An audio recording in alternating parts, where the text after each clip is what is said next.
আমরা আমাদের মধ্যে পেয়েছি বিজ্ঞান ছাত্র ডক্টর উজ্জ্বল মুখোপাধ্যায় স্যার। যে আমাদের নমস্কার স্যার। আমাদের বিষয় রবীন্দ্রনাথ, বিজ্ঞান চেতনা রবীন্দ্রনাথের এবং তার বিস্ময়বোধ, এই দুই। আমি আজকে বলবার বিশেষ অবকাশ নেই সঞ্চালক হিসেবে। আমি শুধু একটি লাইন রবীন্দ্রনাথের আমি একটু আগে গান করছিলাম, তো আমার মনে হচ্ছিল যে বিষয়টা আপনার জন্য। রবীন্দ্রনাথের একটা লাইনে রবীন্দ্রনাথ বলছেন, ভাব পেতে চাই রূপের মাঝারে অঙ্গ, রূপ পেতে চাই ভাবের মাঝারে ছাড়া। রবীন্দ্রনাথের সমগ্র জীবনেই মানে এই দীর্ঘ ৮০ বছরের জীবন জুড়েই রবীন্দ্রনাথের মধ্যে এই খেলা, যদি একজন একনিষ্ঠ রবীন্দ্র পাঠক হিসেবে আমরা অনুসন্ধান করি তাহলে পাবো। ভাব রূপের মধ্যে, ভাব পেতে চাই রূপের মাঝারে অঙ্গ, ভাব রূপের মধ্যে ক্রমশ অঙ্গ রূপ লাভ করতে চাইছে, আর কখনো রূপ ভাবের মধ্যে ছাপা পেতে চাইছে। আমাদের প্রত্যেকেরই বিশ্বাস যে গন্ডিকাটা জীবন থেকে ওই ঠাকুরবাড়ির দক্ষিণ দিকের বারান্দার দ্বিতলের বারান্দায় যে চাকরদের মহলে রবীন্দ্রনাথের যে বেড়ে ওঠা, চাকররা তাদের নিজেদের কাজকে সংক্ষিপ্ত করে তুলতে তারা গন্ডি কেটে দিতেন, এবং রামায়ণের বিভিন্ন গল্প, যে গল্প আমরা প্রায় সকলেই জানি ছোট থেকে ঠাকুমা দাদুদের মুখে মুখে, সেই গল্প রবীন্দ্রনাথ শুনতেন। এবং জীবন স্মৃতিতেই তিনি বলছেন, কখনো কখনো সেই দাগকে অতিক্রম করার কথা ভাবতুম, কিন্তু ভয় হতো, চাকরদের সেই কথা বারবার কানে বাজতো যে যদি সেই রেখা পার করে সীতা দেবীর যা হয়েছিল যদি তাই নেমে আসে আর কি। আবার তিনি বলছেন, ঠাকুর বাড়িতে যে ছোটদের মানে জামাতে পকেট সংযোজন করাটা মনে হতো একটু বেশি কিছু করে ফেলা হচ্ছে আর কি, প্রয়োজন নেই। সেই ঠাকুর বাড়িতেই মনে করা হতো যে একটু বয়সে বড় না হলে জানলা খড়খড়ি তুলেই বাইরেকে দেখতে হবে, সম্পূর্ণ জানলা খুলে বা বাড়ির বাইরে গিয়ে বহির পৃথিবীকে দেখবার কোনো সুযোগ নেই। সেই ঠাকুর বাড়ির মধ্যে থেকেই তিনি বড় হচ্ছেন, এবং বড় হতে হতে তিনি আসলে বিশ্বজনীন হয়ে উঠছেন, বিশ্ব মানব হয়ে উঠছেন, এবং তার সেই সৃষ্টি, যে সৃষ্টি সারা বিশ্বের মাঝে ভারতকে রিপ্রেজেন্ট করছে। সাহিত্যিক নবনীতা দেবসেন রবীন্দ্রনাথ সম্পর্কে বলতে গিয়ে তার ভালোবাসার বারান্দায় এক জায়গায় বলছেন যে আমরা যে রবীন্দ্রনাথকে দিয়ে প্রত্যেকদিন চর্চা করি, আমরা যেভাবে বাঙালিরা বাংলা ভাষা যাদের মাতৃভাষা রবীন্দ্রনাথকে পায়, আসলে বিদেশের মাটিতে রবীন্দ্রনাথের সেরকম বড় পাঠক গোষ্ঠী গড়ে ওঠেনি। কেন গড়ে ওঠেনি এটা নিয়েই আমি আমার গবেষণার কাজ চালিয়েছি। সেই গবেষণা করতে গিয়ে আমি অনুসন্ধান করেছি যে আসলে মাতৃভাষাটাই একমাত্র কারণ, এবং আমরা যারা রবীন্দ্রনাথকে অনুবাদ করেছি একেবারে বিশ্বের সাধারণ বিভিন্ন পাঠকের কাছে ইংরেজি ভাষার মাধ্যমে রবীন্দ্রনাথকে পৌঁছে দেওয়ার চেষ্টা করেছি, তাদের কোথাও গিয়ে একটা রবীন্দ্রনাথকে অনুবাদ করার ক্ষেত্রে আমাদের একটা গাফিলতি ধরা পড়েছে। তো আজকে আমরা আমাদের মাঝে যাকে পেয়েছি, আমাদের খুব আমাদের মানে একজন এই সময়ের খুব বড় বিজ্ঞান সাধক, যদিও তিনি নিজে তার বিনয় থেকে আমাদের বারবার জানিয়েছেন আমাকে কিন্তু আপনারা বিজ্ঞান কর্মী বলবেন। আমরা আমাদের কাছে রবীন্দ্রনাথের বিজ্ঞান চেতনা বলতে ওই আমি চোখ মেললুম আকাশে জ্বলে উঠলো আলো। আমাদের কাছে রবীন্দ্রনাথের বিজ্ঞান চেতনা বলতে হরিঞ্জেকার উদাস করা বাণী হঠাৎ তখন শুনতে পেলে আমরা কি তা জানি পলাতক্কা। আমাদের কাছে রবীন্দ্রনাথের বিস্ময়বোধ বলতে ওই খড়খড়ি তুলে দিয়ে বাড়ির বড় দাদাদের সুদূর পানে হারিয়ে যাওয়ার কথা, বা ওই ডাকঘরে ওই পাঁচমুড়া পাহাড়ের দিকে ওই ছোট্ট অমলের চেয়ে থাকা, এই বিস্ময়বোধ, এই সামান্য রবীন্দ্রনাথের বিজ্ঞান চেতনা নিয়েই আমরা কিন্তু রবীন্দ্রনাথের বিজ্ঞান বোধ ও বিস্ময়বোধকে চিনেছি, যে চেনার কোনো মানে হয় না। আমাদের এই চেনাটা একেবারেই চেনা নয়, আমাদের কাছে রবীন্দ্রনাথ অচেনাই রয়ে গেছেন। আমরা চেনবার জন্যই, রবীন্দ্রনাথকে জানবার জন্যই আজকে আমাদের কাছে বক্তা হিসেবে আমরা তাকে আমন্ত্রণ জানিয়েছিলাম, উজ্জ্বল বাবুকে, ডক্টর উজ্জ্বল মুখোপাধ্যায় স্যারকে। তাকে আমরা পেয়েছি। আমি যা বললাম সেটা মুখবন্ধ না হিসেবে ধরে এটাকে জাস্ট একজন মানে রবীন্দ্রনাথ সম্পর্কে অজ্ঞ একজন পাঠকের সামান্য কিছু কথা ভেবেই এই অনুষ্ঠানে বক্তা হিসেবে আমি তার বক্তব্য শুরু করবার জন্য আমন্ত্রণ জানাচ্ছি ডক্টর উজ্জ্বল মুখোপাধ্যায় স্যারকে। নমস্কার স্যার, আপনি বলুন।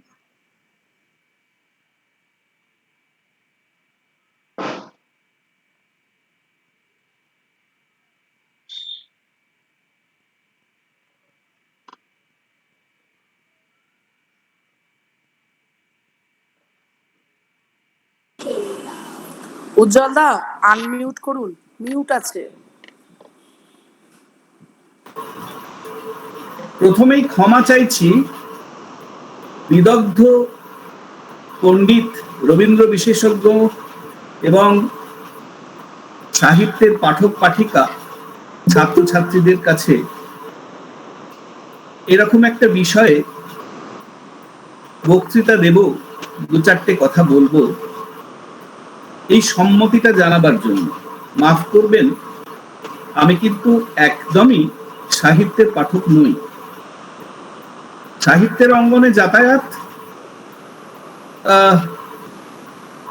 যাকে ক্যাজুয়াল ওয়াক বলে,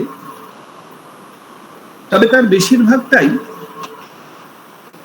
যারা সনাতন বাংলা লিখিয়ে তাদের লেখার মধ্যে দিয়ে, এবং অবশ্যই রবীন্দ্রনাথের কাছে যাওয়া এবং প্রয়োজনটাই বলবো ওই রবীন্দ্র সাগরে ডুব দেওয়া, আরো 10টা-5টা আমার মানসিকতার বাঙালির মতো, এর বেশি রবীন্দ্র চর্চা আমার হয়নি। রবীন্দ্রনাথ কতটা বিস্মিত ছিলেন পরিবেশকে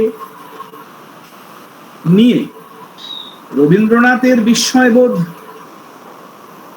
অবশ্যই প্রকৃতি এবং পরিবেশের বাইরে না। জীবন, প্রাণ, এটা কি, মানুষের মনুষ্যত্ব নিয়ে অগাধ বিস্ময় বারে বারে তিনি তার ওই 4 বছর বয়স থেকে আর শেষ দিনের শেষ নিঃশ্বাস ত্যাগের মুহূর্ত পর্যন্ত বারবার ব্যক্ত করেছেন।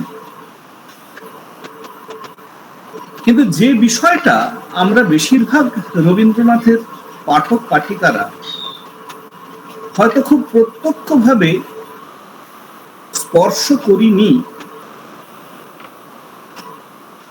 বা খুব বিস্তর আলোচনার মধ্যে যায়নি, সেটা হলো রবীন্দ্রনাথের বিজ্ঞান বোধ, বিজ্ঞান চেতনা। এবং আমি বলবার মধ্যে দিয়ে এটা বলতে চেষ্টা করব কি অপরিসীম পরিশ্রম এই মানুষটা করে গেছেন। তার লেখাজোখায় তো চিন্তাই করা যায় না, কিন্তু বিজ্ঞানটাকে বুঝতে, আত্মস্থ করতে শুধু তাই নয়, বিজ্ঞানের সাধারণ প্রিন্সিপাল থেকে শুরু করে সূক্ষ্মাতি সূক্ষ্ম ব্যাখ্যায়, ব্যঞ্জনায় তাকে আত্মস্থ করতে এবং সেটাকে তার কাজের সহচর হিসেবে গড়ে তুলতে, পরিভাষায় যাকে বলে গাইড টু অ্যাকশন। রবীন্দ্রনাথের অ্যাক্ট বা অ্যাকশন বলতে আমরা বুঝি তার লেখা। কিভাবে, বিশেষ করে তার 80 বছর বয়সে শেষের দিকে, আমরা শেষ 25-30 বছর ধরবার চেষ্টা করব, যে সময়ের মধ্যে উনি আমাদের জন্য বিজ্ঞান বোধকে ছড়িয়ে দিয়ে গেছেন, খুব সামান্য তার আমরা আহরণ করতে পেরেছি। রবীন্দ্রনাথের বিহ্বল করে দেওয়া সৃষ্টির নেশা, প্রেমের পাগলামি এবং প্রকৃতির ব্যঞ্জনা আমাদের এতটাকেই মোহিত করে রেখেছে যে তার মধ্যেকার ওনার যে বস্তুগত চিন্তা এবং অন্য পৃথিবী, শেষ পর্যন্ত প্রাণ, তার সঙ্গে সংযুক্তিকরণ, সে সংক্রান্ত ওনার চিন্তা এবং নির্দেশই বলব, অনেক ক্ষেত্রেই বোধহয় আমাদের হাতড়ানোর পাশ কাটিয়ে চলে গেছে। আমি এই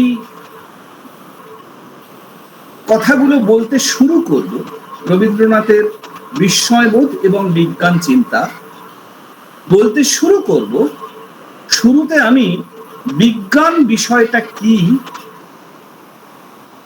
হোয়াট ইজ সায়েন্স, সায়েন্স বলতে আমরা কি বুঝি তার উপস্থাপনার মধ্যে একটু খেয়াল রাখবেন যে আমরা যখন শেষের দিকে এগোবো, বিশেষ করে রবীন্দ্রনাথ তাঁর লেখায় যখন তার প্রয়োগ করছেন এই বিজ্ঞান বোধটাকে, তার মধ্যে দিয়ে প্রতিটি ছত্র কিভাবে নিজেকে তুলে ধরছে এবং বিস্তার লাভ করাচ্ছে তার সংযুক্তি স্থাপনের মধ্যে দিয়ে।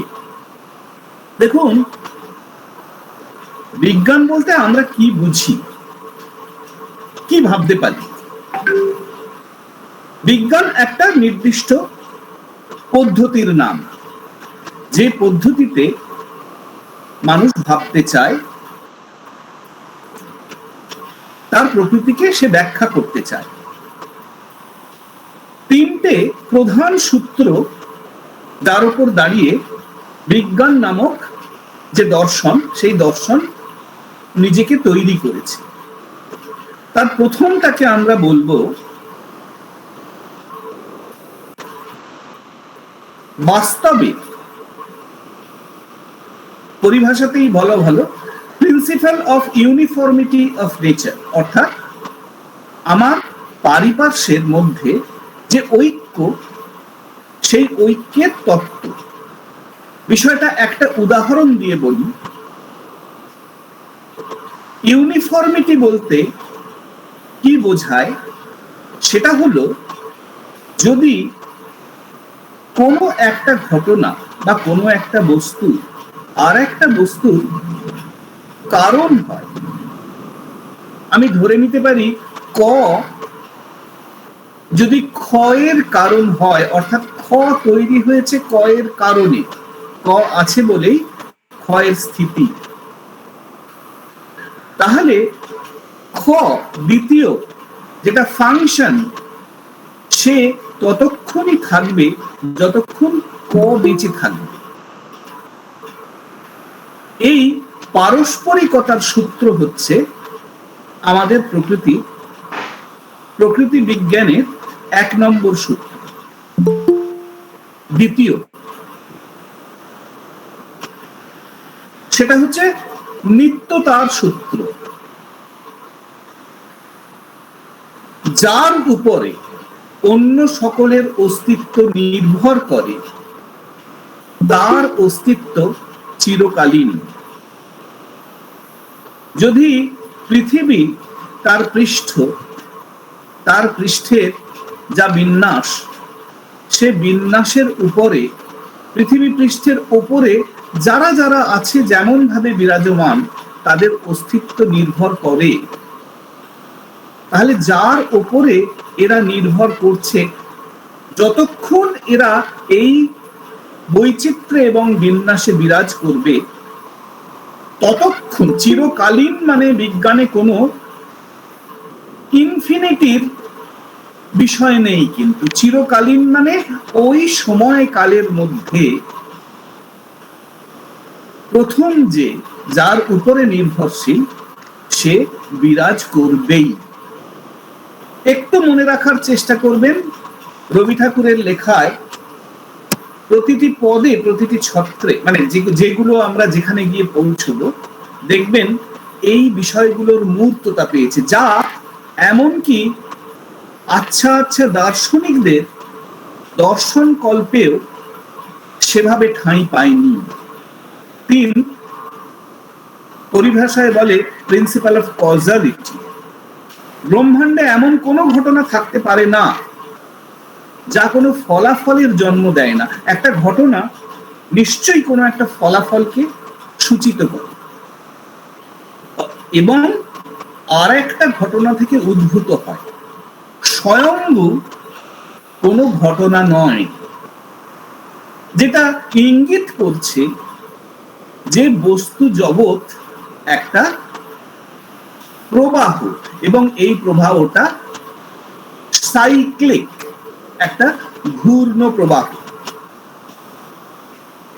এই তিনটে যদি বিজ্ঞানের মূল সূত্র হয়, তাহলে তার থেকে আরো তিনটে আমরা চলমান জানিয়ে আমরা সত্যি কাজ করতে পারি, সেই রকম তিনটে ধারণার জন্ম দিই। 1 নম্বর ধারণা, এ কিন্তু পরীক্ষা, পর্যবেক্ষণ এবং সিদ্ধান্ত থেকে সাধারণ জেনারেল কনসিকুয়েন্স, সাধারণ নির্যাস।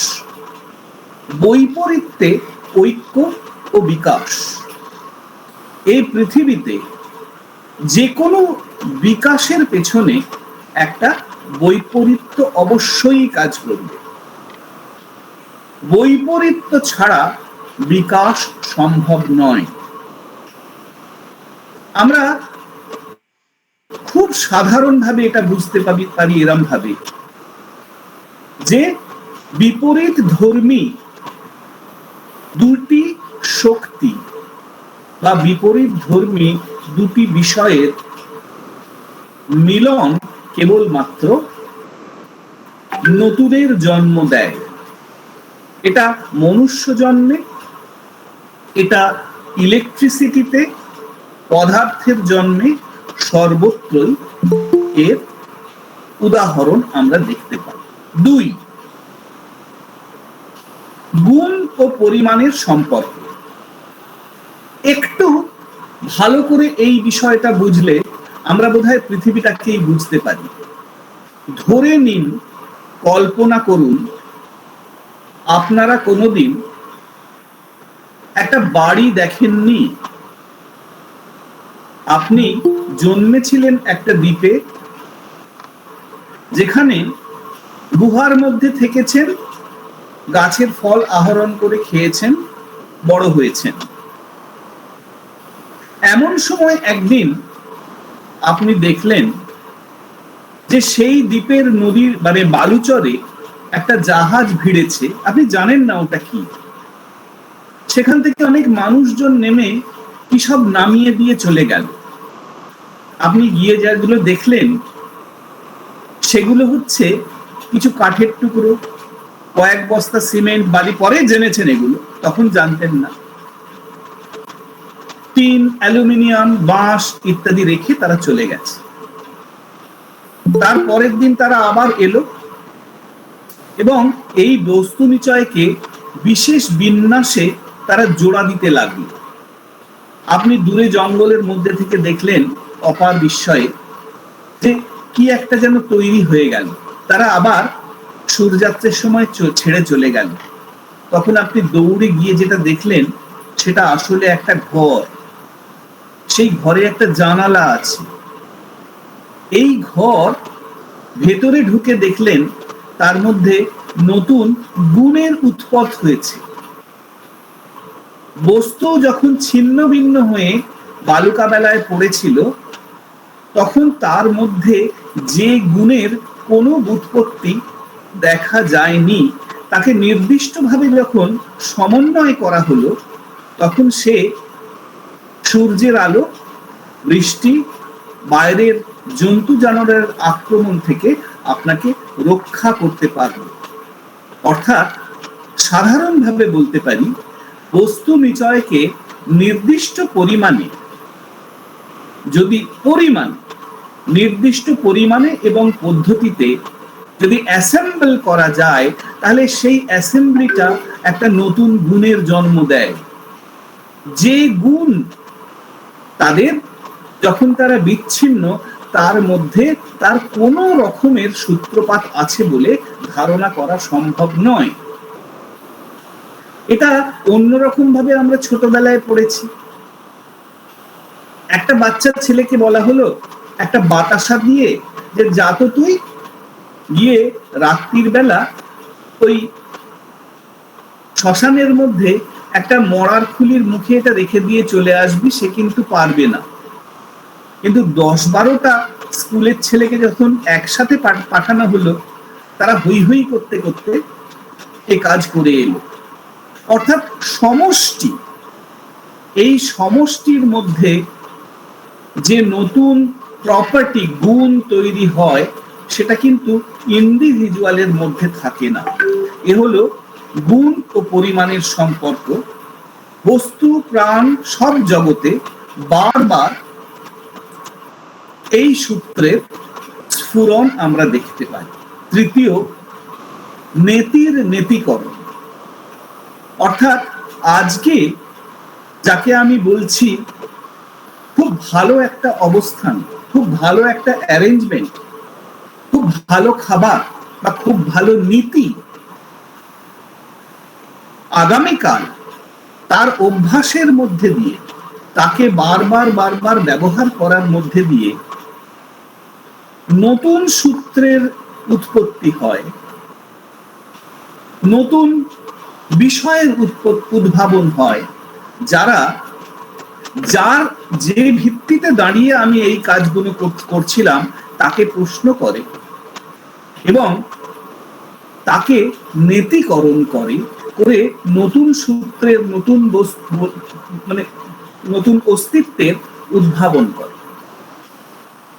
সৃষ্টি কিন্তু ঠিক এইভাবেই এগিয়েছে, নেতির নেতিকরণের মাঝখানে। কিন্তু কোনো একটা নির্দিষ্ট পর্যায়ে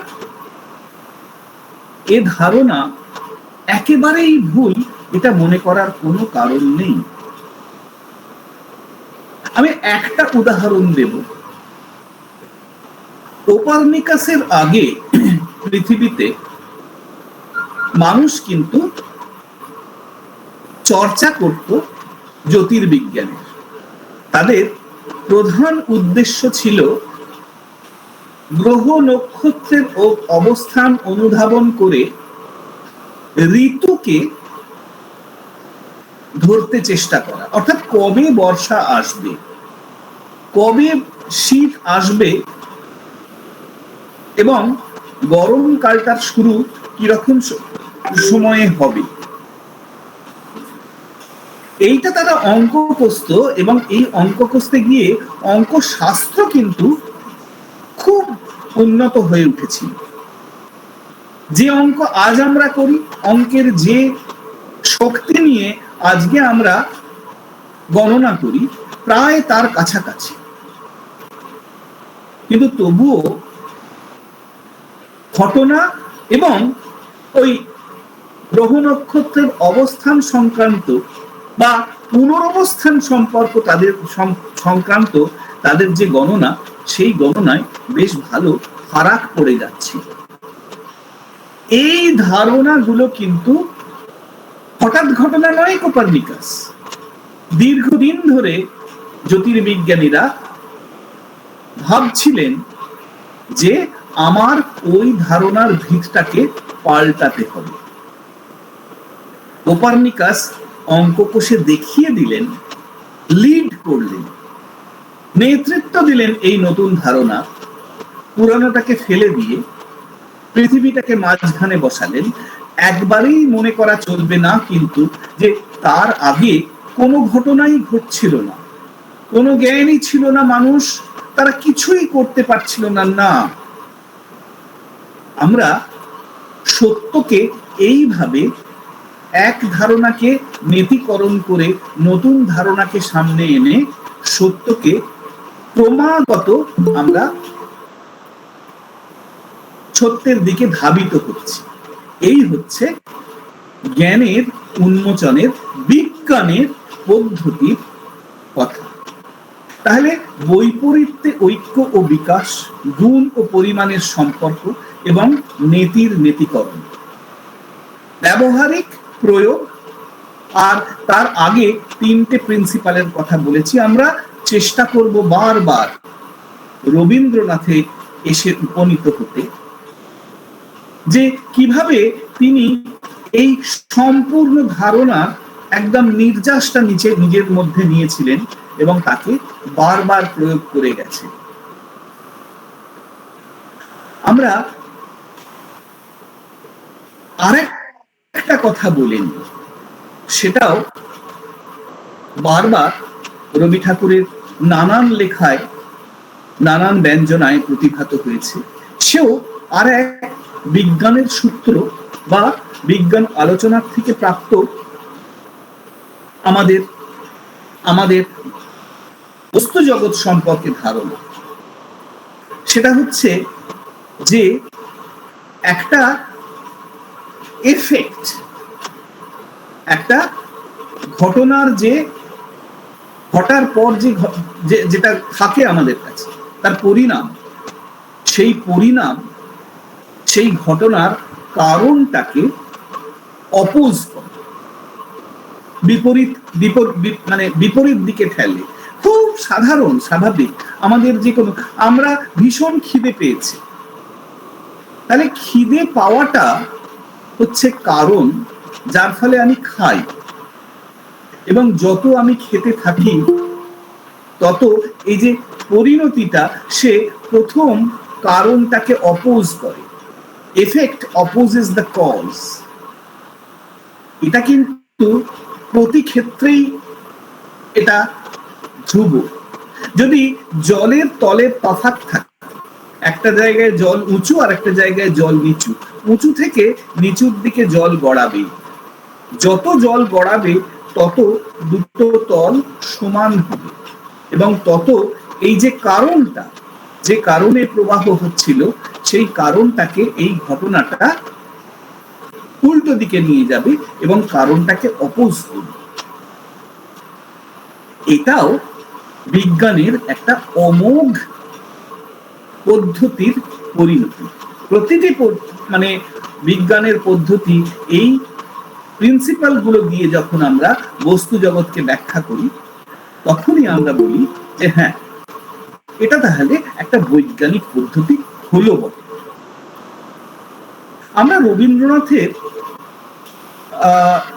বিজ্ঞান চিন্তা যারাই আলোচনা করি না কেন,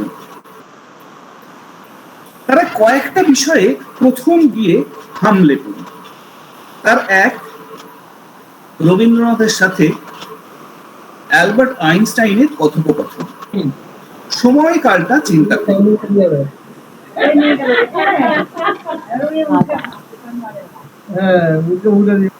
প্রিয়াঙ্কা সাউন্ড অফ কর।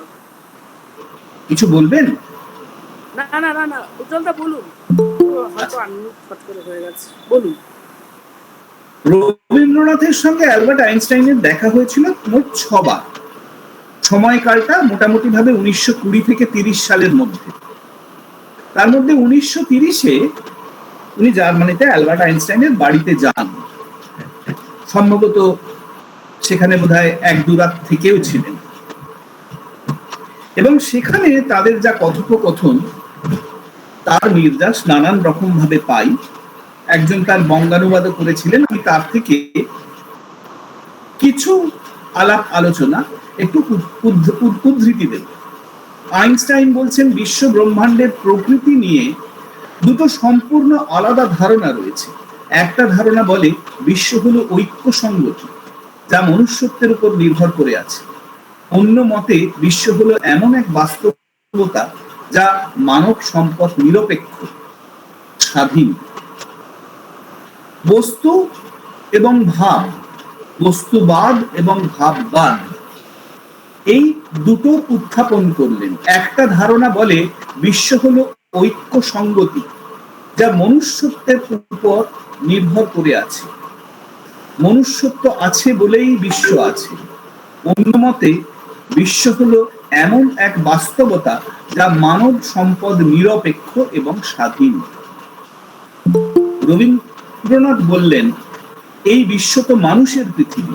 বিজ্ঞান দৃষ্টি দিয়ে যদি একে দেখতেই হয়, তো যিনি দেখবেন সেই মানুষটিকেও তাহলে বিজ্ঞান চিন্তা সম্পন্ন হতে হবে। তার মানে আমাদের বাদ দিয়ে আলাদা কোনো বিশ্বের অস্তিত্ব নেই। এ হলো আপেক্ষিক বিশ্ব। এ যে কতখানি বাস্তব তা নির্ভর করবে আমাদের চৈতন্যের উপর। এটা রবি ঠাকুর তার সারা জীবনে বারবার এই বিতর্ক করে গেছেন। এ যে কতখানি বাস্তব তা নির্ভর করছে আমাদের চৈতন্যের উপরে। আইনস্টাইন তাহলে বলুন, সত্য বা সৌন্দর্য এসব মানব সম্পদ নিরপেক্ষ স্বাধীন নয়? রবীন্দ্রনাথ নয়ই তো। আইনস্টাইন, ধরা যাক মানুষ বলে কোনো কিছু আর নেই, তখনও কি এই সন্ধ্যা তারা এমনই সুন্দর দেখাবে না? রবি ঠাকুর, না। আইনস্টাইন, সৌন্দর্যের ধারণার ব্যাপারে আপনার সঙ্গে আমি একমত। সৌন্দর্যের ধারণার ব্যাপারে, সৌন্দর্য যখন একটা কথা, তার ধারণা, এই ধারণাটা কিন্তু মানুষ নিরপেক্ষ নয়। আইনস্টাইন একমত হলেন। তবে সত্যের ক্ষেত্রে আপনার কথা আমি মানতে পারছি না। অর্থাৎ মানুষের ধারণা না থাকলেও ব্রহ্মাণ্ড নেই, এই কথাটা উনি মানতে পারছেন না। রবীন্দ্রনাথ কেন পারছেন না? সত্য তো মানুষের ভিতর দিয়েই প্রকাশিত হবে। এই কথাটা হচ্ছে মোটামুটি ভাবে রবীন্দ্রনাথের একটা জীবনবোধ। সত্য তো মানুষের ভেতর দিয়েই প্রকাশিত হবে। রবীন্দ্রনাথ তার নিজের মধ্যে এই তর্ক সারা জীবন করেছেন, টিল শেষ 15 বছরে পৌঁছবার বা শেষ 7-8 বছরে পৌঁছবার আগে এটা কিন্তু তর্ক করছেন। তর্ক করার ক্ষেত্রে একটা মতকে তিনি সামনে আনছেন, সত্য মানুষের ভিতর দিয়েই প্রকাশিত হবে। মানুষের ভিতর দিয়ে প্রকাশিত না হলে সেটা সত্য নয়। হ্যাঁ, একদিকে এটা ঠিক, তার কারণ আমি বললাম সত্য, তাই তো সেটা। আমি যদি নাই বলতাম সত্য, তাহলে সেটা কি তা নিয়ে মানুষের কোনো মাথা ব্যথা থাকতো না। আর অন্যদিকে বস্তুবাদের যুক্তি হচ্ছে যে না, তুমি সত্য বলো কি না বলো, ওটা তো ওখানে থাকতোই। আমরা এই কথোপকথন ছেড়ে এবারে চলে যাব রবীন্দ্রনাথের আর একটা কবিতার, যেখানে তার এই সমস্ত আলোচনাটা একদম কেন্দ্রিক ভবন ঘটেছে বলে ধরা হয়। আমারই চেতনার রঙে পান্না হলো সবুজ, পুরো কবিতায় আমি যাব না, তার প্রয়োজনীয় অংশ আমি বলার চেষ্টা করব। তুমি বলবে এই যে তত্ত্ব কথা, এ কবির বাণী নয়। আমি বলবো এ সত্য, তাই এ কাব্য।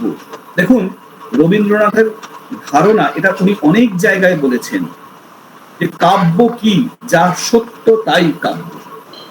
কাব্যিক ভাবে লিখলেই সেটা কাব্য হয় না, সত্যকে লিখতে হবে। লেখনী সেটা তোমার কুশলতা, এ আমার অহংকার। অহংকার সমস্ত মানুষের হয়ে, মানুষের অহংকার পটেই বিশ্বকর্মার বিশ্ব শিল্প। মানুষ এবং মনুষ্যত্বকে উনি অন্য সমস্ত কিছু থেকে এতটা উঁচুতে স্থান দিয়েছেন সারা জীবন। পরে দেখবেন এই ধারণা দেওয়া তার থেকে রবীন্দ্রনাথের কিরকম বাস্তব জগতে উত্তরণ হয়। কিন্তু এখন 1936, ওনার এই বিতর্ক তখনও চলছে। আমি লিখছেন যখন, এ আমার অহংকার।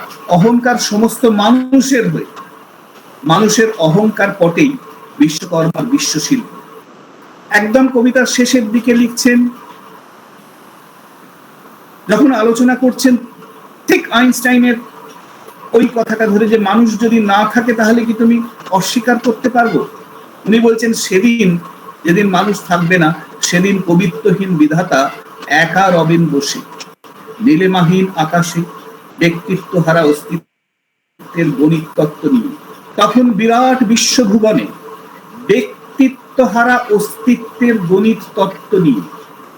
গণিত তত্ত্ব থাকবে, কিন্তু সে হবে ব্যক্তিত্ব হারা। গণিত তত্ত্ব অস্তিত্বে, ব্যক্তিত্ব হারা অস্তিত্বের গণিত তত্ত্ব নিয়ে তখন বিরাট বিশ্বভুবনে দূরে দূরান্তে অসংখ্য অনন্ত লোকে লোকান্তরে এ বাণী তো ধ্বনিত হবে না কখন কোনোখানেই, তুমি সুন্দর বা আমি ভালোবাসি। অর্থাৎ একান্ত মানবিক বোধ এবং তার প্রকাশ, এছাড়া কোন অস্তিত্বকেই উনি বাস্তব বলে মেনে নিতে নারাজ।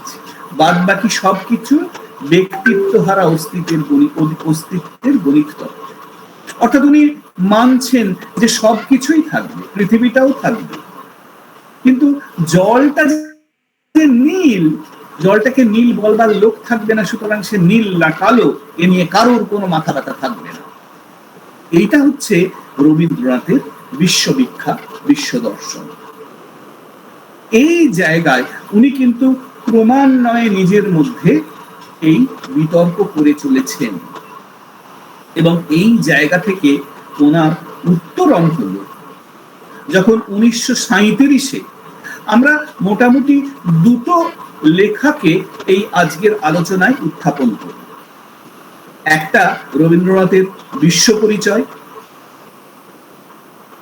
আর একটা হচ্ছে আমাদের সকলের নয়নের মণি রবীন্দ্রনাথের লেখা শেষের কবিতা। যদিও শেষের কবিতা রচনাকাল 1927-28, তা সত্ত্বেও আমরা শেষের কবিতার লাইনগুলোর মধ্যে যখন যাব তখন আমরা বুঝব আরো অনেক লেখাকেই নিয়ে আসা যায়, সেখানেও স্ফুরণ দেখা যায়, কিন্তু এত চোখা, এত শানিত প্রকাশ এবং একটা লেখার মধ্যে যতবার পেয়েছে এবং যতটা আমরা সবাই তার সঙ্গে একাত্ম হয়েছি, অন্য কোথাও বোধহয় সেটা দেখা যায়নি, বা আমার অক্ষমতা, আমার অজ্ঞানতা, আমি অতটা রবীন্দ্র পাঠ এর মধ্যে নিজেকে নিয়ে যেতে পারিনি। আচার্য সত্যেন্দ্রনাথ বসু, আচার্য সত্যেন্দ্রনাথ বসুর পৃথিবীর ইতিহাসে একজন অনন্য ব্যক্তিত্ব। আচার্য সত্যেন্দ্রনাথ বসু অর্ধেকটা পৃথিবী, আর বাদ বাকি সবাই বাকি অর্ধেকটা পৃথিবী। আপনারা জানেন ইদানিং কালে এই বিতর্ক আবার সামনে এসেছিল। 1912-14 একটা এক্সপেরিমেন্ট সফল হলো, ঈশ্বর কণার খোঁজ পাওয়া গেল, যা তত্ত্বগতভাবে প্রায় 100 বছর আগে আচার্যদেব বলে গিয়েছিলেন। এবং উনি যে কণার সূত্র স্থাপন করে গিয়েছিলেন, সেই সূত্র মেনে বস্তুর একদম ফান্ডামেন্টাল পার্টিকেল, বস্তুর একদম শেষ দাগের যে ব্যাখ্যা, তার অর্ধেক কণা সত্যেন বোসের কথা মতো চলে, বাকি অর্ধেক কণা এনরিকো ফার্মি এবং পল ডিরাক তাদের অঙ্ক মেনে চলে। এই অর্ধেক পৃথিবীর সন্ধান কিন্তু সত্যেন বোসের দেওয়া। যদিও বোস আইনস্টাইন স্ট্যাটিস্টিক্স সেই সূত্র মেনে তারা চলে, কিন্তু এটা অ্যালবার্ট আইনস্টাইনের প্রস্তাবনা অনুযায়ী এর নাম দেওয়া হয়েছিল বোস স্ট্যাটিস্টিক্স। এদের বলা হয়েছিল এরা বোসন, এই কণাগুলো। আইনস্টাইন ছিলেন, তিনিও এই ফর্মুলেশনে সাহায্য করেছিলেন, কিন্তু মূল উপস্থান কণা আচার্য সত্যেন্দ্রনাথ বোসের। তাই আমরা যখন গত 2 বছর আগে ওনার 125 বছর পূর্তি করলাম, তখন নানান জায়গায় আমরা এটাই বলেছিলাম এবং সেটাই সত্যতা পেয়েছিল। এমনকি এই আলোচনার পীঠস্থান সার্ন, তারাও পরীক্ষার উপলব্ধ ফলের মধ্যে দিয়ে এটা মেনে নিয়েছে, হ্যাঁ সারা পৃথিবী মেনে নিয়েছে, হ্যাঁ অর্ধেকটা পৃথিবীর অর্ধেকটা অন্ধকার ঘুচিয়ে দিয়েছিলেন আচার্য সত্যেন্দ্রনাথ বোস। এবং এটা অত্যুক্তি করা হবে না যদি এই কথা বলা হয় যে যারা নোবেল প্রাইজ দেয় তারা একটা বিরাট শূন্যতা তৈরি হয়েছে তাদের নিজেদের আলমারিতেই, যে ওখানে সত্যেন বোসের ছবিটা রাখতে পারেনি, আলমারিগুলোর সাইজ ছোট হয়ে গেছে। সেই আচার্য সত্যেন্দ্রনাথকে রবীন্দ্রনাথ বিশ্ব পরিচয় উৎসর্গ করলেন। তার প্রথমে উনি চিঠিতে লিখলেন, এই বইখানি তোমার নামের সঙ্গে যুক্ত করছি। বলা বাহুল্য এর মধ্যে এমন বিজ্ঞান, এমন কোনো বিজ্ঞান সম্পদ নেই যা বিনা সংকোচে তোমার হাতে দেবার যোগ্য। সেখানে অন্য এক জায়গায় লিখছেন, লেখার কথাটা অনুধাবন করুন, শিক্ষা যারা আরম্ভ করেছে গোড়া থেকেই বিজ্ঞানের ভান্ডারে না হোক, বিজ্ঞানের আঙিনায় তাদের প্রবেশ করা অত্যাবশ্যক। এই জায়গায় বিজ্ঞানের সেই প্রথম পরিচয় করিয়ে দেবার কাজে সাহিত্যের সহায়তা করলে তাতে অগৌরব নেই। সেই দায়িত্ব নিয়ে আমি এই কাজ শুরু করেছি। বড় অরণ্যে গাছতলায় শুকনো পাতা আপনি খসে পড়ে, তাতেই মাটি হয় উর্বর। বিজ্ঞান চর্চার দেশে জ্ঞানের টুকরো জিনিসগুলি কেবলই ঝরে ঝরে ছড়িয়ে পড়ে। উনি পশ্চিম দেশের কথা বলছেন। বিজ্ঞান চর্চার দেশে জ্ঞানের টুকরো জিনিসগুলো কেবলই ঝরে ঝরে ছড়িয়ে পড়ে, তাতে চিত্তভূমিতে, মানুষের চিত্তভূমিতে বৈজ্ঞানিক উর্বরতার ধর্ম জেগে উঠতে থাকে। তারই অভাবে আমার দেশে আমাদের মন আছে অবৈজ্ঞানিক হয়ে। এই দৈন্য কেবল বিদ্যার বিভাগে নয়, কাজের ক্ষেত্রেও আমাদের অকৃতার্থ করে রাখছে। সত্যেন বসুকে উনি লিখছেন, এটা হচ্ছে রেশনাল, এটা হচ্ছে যুক্তি। কেন উনি বিশ্ব পরিচয় গ্রন্থ লিখলেন? এক বয়সে দুধ যখন ভালোবাসতাম না, তখন গুরুজনদের ফাঁকি দেবার জন্য দুধটাকে প্রায় আগাগোড়া ফেনিয়ে মাটি ভর্তি করার চক্রান্ত করেছিলাম। ছেলেদের পড়বার বই যারা লেখেন, এখন দেখি তারা প্রচুর পরিমাণে ফেনার যোগান দিয়ে থাকেন। মানে যারা বিজ্ঞানের বই লেখে তারা হাবি জাবি জিনিস ভর্তি করে দেয়। এইটা ভুলে যান যে জ্ঞানের যেমন আনন্দ আছে, তেমনি তার মূল্যও আছে। ছেলেবেলা থেকে মূল্য ফাঁকি দেওয়ার অভ্যাস করতে থাকলে যথার্থ আনন্দের অধিকারকে ফাঁকি দেওয়া হয়। চিবিয়ে খাওয়াতেই একদিকে দাঁত শক্ত হয়, আর একদিকে খাওয়ার স্বাদ পাওয়া যায়। এ বই লেখবার সময় কথাটা সাধ্য মতো ভুলিনি। উনি যে কি অক্লান্ত পরিশ্রম করেছিলেন 1937 পর্যন্ত এই বই লেখার জন্য, সেটা বোঝা যায়। মোটামুটি 1901 সালে প্রথম নোবেল প্রাইজ লিনাস পলি থেকে শুরু করে, আর 37-এ যেদিন উনি বিশ্ব পরিচয় লিখছেন, তার আগের দিনের আবিষ্কার পর্যন্ত প্রতিটি গ্রন্থ এবং লেটেস্ট যে সায়েন্টিফিক পেপার ডক্ট্রিন, সেটা পড়েছেন, সেটা বুঝেছেন, আত্মস্থ করেছেন, লেখায় প্রকাশ করেছেন। বিশ্ব পরিচয়ে উনি 5টা আলাদা চ্যাপ্টারে নক্ষত্রলোক, ভূলোক, পরমাণু লোক, এভাবে সারা পৃথিবীকে যেভাবে ডিসক্রাইব করে গেছেন, আমরা তার শেষ উপসংহার একটু বাদে পড়ব। সেই লেখা, সেই বই আজকের দিনেও পদার্থবিদ বিজ্ঞান বা রসায়ন বিজ্ঞানে যারা একদম ইউনিভার্সিটি লেভেলে পড়াশোনা করে, তারা এই পুরোটা পড়ে উঠতে বা হৃদয়ঙ্গম করতে পারবে। আমার একটু হয়তো তাতেও সকলে পড়ে উঠতে পারবে না। কয়েকটা জায়গা আমি একটু পড়বার চেষ্টা করব। সূর্যকিরণের সঙ্গে জড়ানো এমন অনেক ঢেউ আছে যারা অতি অল্প পরিমাণে আসে বলে অনুভব করতে পারিনি। এমন ঢেউও আছে যারা প্রচুর পরিমাণে নেমে আসে কিন্তু পৃথিবীর বায়ুমণ্ডল আটকে দেয়। 1937-এ উনি কিন্তু জানেন যে পৃথিবীর বায়ুমণ্ডল আল্ট্রাভায়োলেট ক্ষতিকর রশ্মিগুলোকে আটকে দেয়, যা 1987-তে এসে নোবেল প্রাইজ পায় ওজোন লেয়ার ডিপ্রেশনের এক্সপেরিমেন্টাল ভেরিফিকেশনের জন্য। এমন নইলে জ্বলে পুড়ে মরতে হতো যদি ঢেউটাকে আটকে না দিত। সূর্যের যে পরিমাণ দান আমরা সইতে পারি প্রথম থেকেই, তাই নিয়ে আমাদের দেহতন্ত্রের বোঝাপড়া হয়ে গেছে। তার বাইরে আমাদের জীবনযাত্রার কারবার বন্ধ। বিশ্ব ছবিতে সব থেকে যা আমাদের চোখে পড়ে সে হলো নক্ষত্রলোক, আর সূর্য সেও একটা নক্ষত্র। মানুষের মনে এরা প্রাধান্য পেয়ে এসেছে। বর্তমান যুগে সবচেয়ে মানুষকে আশ্চর্য করে দিয়েছে এই বিশ্বের ভিতরকার লুকানো বিশ্ব, যা অতি সূক্ষ্ম, চোখে দেখা যায় না, অথচ সমস্ত সৃষ্টির মূলে তারাই। উনি মাইক্রো ওয়ার্ল্ডে আস্তে আস্তে ঢুকছেন।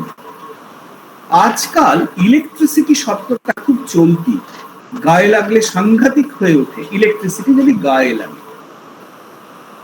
ইলেকট্রিসিটিকে আমরা এবার থেকে বিদ্যুৎ বলি। এই বিদ্যুৎ আছে দুই জাতের। বিজ্ঞানীরা এক জাতের নাম দিয়েছেন পজিটিভ, আর এক জাত নেগেটিভ। তর্জমা করলে দাঁড়ায় হ্যাঁ ধর্মী আর না ধর্মী। এদের মেজাজ পরস্পরের উল্টো। এই বিপরীতকে মিলিয়ে দিয়ে হয়েছে সমস্ত যা কিছু। বিজ্ঞানের মূল সূত্র যা আমরা বলছিলাম, ঠিক সেটাকে উনি অত্যন্ত সুললিতভাবে ওনার বিজ্ঞান পড়ার নির্যাসটাকে তুলে ধরছেন। অথচ পজিটিভের প্রতি পজিটিভ, নেগেটিভের প্রতি নেগেটিভের একটা স্বভাবগত বিরুদ্ধতা আছে। এদের টানটা বিপরীত পক্ষে একে অপরকে ঠেলে দেয়। এই দুই জাতের অতি সূক্ষ্ম বিদ্যুৎ কণা জোট বেঁধেছে পরমাণুতে। পরমাণু যখন তৈরি হলো, দুটো বৈপরীত্যের মিলন, সেই সূত্রটাকে উনি এখানে যেভাবে লিখছেন, আজকের দিনেও ক্লাস 11, 12 বা 9, 10, 11, 12 এই সময় যখন পরমাণুর ইন্ট্রোডাকশন হচ্ছে ছাত্রদের কাছে, এই বৈপরীত্যের মিলনের বিষয়টা, অর্থাৎ বিজ্ঞানের একদম সূত্রের জায়গাটা, যেখানে আসল আলোটা আছে, সেটা কিন্তু আসে না। যা আসে তা সবটাই হচ্ছে ইনফরমেশন এবং ডেটা। কিন্তু আমরা দেখতে পাচ্ছি উনি বলছেন যে শুধু এমনি না, সাহিত্যের মানুষকে বিজ্ঞানের আলোক পৌঁছে দেবার জন্য উনি এটা লিখছেন। সৌরমণ্ডল, সূর্য যেমন সৌরলোকের কেন্দ্রের টানে লাগাম ঘোরাচ্ছে পৃথিবীকে, পজিটিভ বিদ্যুৎ কণা তেমনি পরমাণুর কেন্দ্র থেকে টান দিচ্ছে নেগেটিভ কণাগুলোকে, আর তারা সার্কাসের ঘোড়ার মতো লাগামধারী পজিটিভের চারদিকে ঘুরছে। উনি নিলস বোরের ভেক্টর অ্যাটম মডেল, যখন যেটা 30-এর দশকের মাঝামাঝি পৃথিবীর সব বিজ্ঞানী যেটা বুঝে উঠতে পারেনি, তারা অ্যাকসেপ্ট করতে পারছে না, তখন তর্ক চলছে তাদের মধ্যে যে অ্যাটমটা ঠিক কিরকম দেখতে হবে। উনি কিন্তু তাকে ঠাঁই দিয়েছেন এখানে অপরিসীম প্রজ্ঞা এবং ওনার আন্ডারস্ট্যান্ডিং, ওনার ভালোবাসা, ওনার বোধ তাতে একদম খাঁটি নেই। আরেকটা জায়গায় যাই, বিজলি বাতির সলতে তারের ভিতর দিয়ে ইলেকট্রনের ঠেসাঠেসি ভিড় চলতেই থাকে, তবে সে জ্বলে। তারে এ প্রান্ত থেকে ও প্রান্তে যতগুলি ইলেকট্রন একসঙ্গে যাত্রা করে, আমাদের গণিত শাস্ত্রে সেই সংখ্যার কি নাম আছে তা আমি জানিনি। যাই হোক, এটা দেখা গেল যে অতি পরমাণুদের দুরন্ত চাঞ্চল্য পজিটিভ নেগেটিভে সন্ধি করে সংযত হয়ে আছে, তাই আছে বিশ্বের শান্তি। কে বলবে এ কথা? বেশিরভাগ আমরা যখন পড়েছি, আমরা যখন ফিজিক্স পড়েছি, আমি পদার্থবিদ্যার ছাত্র, আমি কখনো এটা ভেবে উঠতে পারিনি এই তাই আছে বিশ্বে শান্তি, এই জায়গাটায় উপনীত হতে পারা যায়। ওই ইলেকট্রন আর পজিট্রন, কি বলে, প্রোটনের ঘোরাঘুরি ইত্যাদি, তার গবেষণা, তার ক্যালকুলেশন, তার মধ্যে থেকে তাকে বিস্ময়ে জেগে উঠে আমার প্রাণ, মানে রবীন্দ্রনাথের সেই গান, তার সঙ্গে এটাকে যুক্ত করা যায়, এটা আমাদের ধারণার প্রতীক। ভালুকওয়ালা বাজায় ডুগডুগি, তারই তালে ভালুক নাচে, নানান খেলা দেখায়। ডুগডুগিওয়ালা না যদি থাকে, পোষমান ভালুক যদি শিকলি কেটে স্বধর্ম পায়, তাহলে পরমাণু লোক কামড়িয়ে আঁচড়িয়ে চারদিকে অনর্থ পাক করতে থাকবে। আমাদের সর্বাঙ্গে এবং দেহের বাইরে এই পোষমান বিভীষিকা নিয়ে অদৃশ্য ডুগডুগির ছন্দে চলেছে সৃষ্টির নাচ আর খেলা। সৃষ্টির আখড়ায় দুই খেলোয়াড় তাদের ভীষণ দ্বন্দ্ব মিলিয়ে বিশ্ব চরাচরের রঙ্গভূমি সরগরম করে রেখেছে। আপনি দেখুন, আমি প্রথমে যে বেসিক সায়েন্টিফিক প্রিন্সিপালস এবং অপারেটিভ প্রিন্সিপালস এর কথা বলেছিলাম, সেটা উনি শুধু হৃদয়ঙ্গম করেননি, সেই বিজ্ঞানের মূল দৃষ্টিভঙ্গিটাকেই কিন্তু এই পরমাণুর যা কনসেপ্ট, যা বস্তুর যে ধারণা, তার মধ্যে দিয়ে শুধু ধারণাটা দিচ্ছেন, শুধু দৃশ্যায়ন ঘটাচ্ছেন তাই নয়, উনি সেই প্রিন্সিপালটাকেও আপনার মনের মধ্যে ঢুকিয়ে দিচ্ছেন। এই হচ্ছে রবীন্দ্রনাথের বিস্ময় প্রকৃতিকে নিয়ে এবং একই সঙ্গে বিজ্ঞানের তার আলোচনা। আমরা একটু পরের দিকে চলে যাই, হয়তো একটু বেশি সময় নিয়ে নিচ্ছি।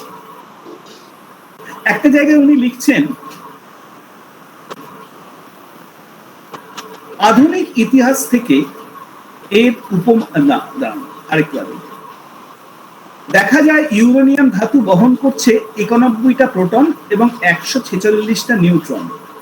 উনি কিন্তু টেক্সট বই থেকে শুরু করে তখনকার সেই দিনের যে পেপার পাবলিশড হচ্ছে সেটাও উনি পড়ছেন।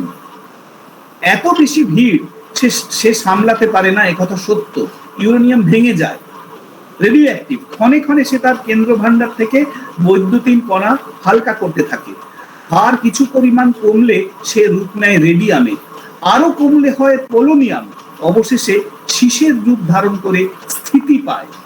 লেড বা সীসা হচ্ছে আর রেডিও অ্যাক্টিভ নয়, সেটা রেডিও অ্যাক্টিভ এলিমেন্টদের একদম শেষ অবস্থা। ওজন এত ছিটে ফেলেও স্থিতি পায় কি করে, এই সন্দেহ তো দূর হয় না। বিকিরণের পালা শেষ করে সমস্ত বাদশাদ দিয়েও সীসের দখলে থাকে 82টা প্রোটন। যাই হোক, এসব বলে তারপরে উনি বলছেন পরীক্ষা নিরীক্ষা হলো, কি করলো না, তবু কেন্দ্রস্থিত প্রোটন আপন প্রোটন ধর্ম রক্ষা করলে আক্রমণকারী বিদ্যুৎ না। আরেকটু আগে যাই। এবারে এই রহস্যভেদের উপযোগী করে যন্ত্রশক্তির বল বৃদ্ধি করা হলো। উনি কার কথা বলছেন? যে পরীক্ষা নিরীক্ষাগুলো তখনকার দিনের নিউক্লিয়ার ফিজিসিস্টদের একদম সামনের সারির যে মানুষগুলো, তারা যে পরীক্ষা করছেন, অর্থাৎ একটা হেভি নিউক্লিয়াসকে ধরে আর একটা তীব্র গতির কণা দিয়ে তাকে বম্বার্ড করছেন। এটা আজকের দিনেও খুব এগিয়ে থাকা নিউক্লিয়ার ফিজিসিস্টরা এই গবেষণা এবং তার ফলাফল নিয়ে কাজ করে। পরমাণুর কেন্দ্রগত প্রোটন লক্ষ্যের বিরুদ্ধে পরীক্ষকেরা হাধর্মী বিদ্যুৎ কণার দল লাগিয়ে দিলেন, অর্থাৎ পরমাণু কেন্দ্রিনকে হ্যাঁ ধর্মী মানে প্রোটন দিয়ে ধাক্কা মারলেন। যত জোরের বিদ্যুৎ কণা তাদের ধাক্কা দিলে তার বেগ সেকেন্ডে 6720 মাইল। এটা কিন্তু ওনার করার অঙ্ক। তবু কেন্দ্রস্থিত প্রোটন আপন প্রোটন ধর্ম রক্ষা করলে, অর্থাৎ এই পজিটিভ গুলোকে আরেকটা পজিটিভ এসে তাকে ধাক্কা মারতে পারলো না, ফিরে গেল। বিদ্যুৎ তাড়নার জোর বাড়িয়ে দেওয়া হলো। বিজ্ঞানীরা ধাক্কা লাগালেন 7700 মাইলের বেগে। শিক্ষার্থীকে হার মানাতে পারলেন না। তার মানে উনি ধারাবাহিকভাবে সমস্ত পরীক্ষাগুলোকে পড়ছেন এবং তার ফলাফল বুঝছেন।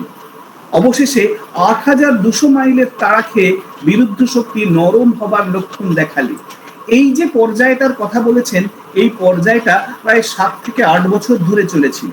অর্থাৎ আস্তে আস্তে এই ধাক্কা মারার, অর্থাৎ এই যে অ্যাক্সেলারেট করার টেকনোলজিটা পাল্টাচ্ছে এবং আরো বেশি শক্তি দিয়ে পরমাণু কেন্দ্রকে আঘাত করতে চাইছে মানুষ। তবে তো অ্যাটম বোমের আবিষ্কারটা হলো। ছিটকানো শক্তির বেড়া ডিঙিয়ে আক্রমণ শক্তি পৌঁছলো কেন্দ্র দুর্গের মধ্যে।